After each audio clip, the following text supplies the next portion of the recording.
নমস্কার বন্ধুরা, রাখির খুঁটিনাটিতে আপনাদের সবাইকে অনেক অনেক স্বাগত। আজকে আমি তৈরি করছি খুব উপকারী একটা রেসিপি, ওলের ডালনা। তার জন্য আমার এখানে লাগছে ওল। এটাকে আমি ছোট টুকরো করে কেটে ধুয়ে নিয়েছি। এবার ওলটাকে আমি সেদ্ধ করতে বসিয়ে দিচ্ছি লবণ আর হলুদ দিয়ে।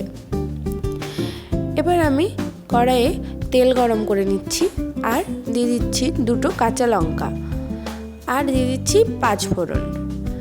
এবার সম্বারাটা একটু নাড়াচাড়া করে আমি এর মধ্যে সেদ্ধ করে রাখা ওলটা অ্যাড করে দিলাম।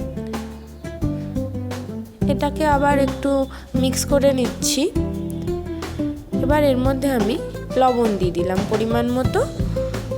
এবার আবার এটাকে নাড়াচাড়া করে একটু ভাজা ভাজা মতো করে নিচ্ছি।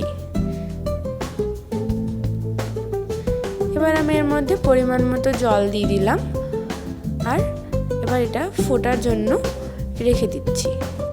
এই যে এবার জলটা ফুটে গেছে, এবার আমি সামান্য চিনি দিয়ে দিলাম। ওল তো সেদ্ধ হওয়াই আছে। এবার একটু নাড়াচাড়া করে এর মধ্যে এবার মেন উপকরণ একটু আচারের তেল দিয়ে দিচ্ছি। এই আচারের তেলটা দেওয়ার জন্য এত সুস্বাদু হবে এটা খেতে। এটা দিয়েই আপনি সম্পূর্ণ ভাত খেয়ে নিতে পারবেন।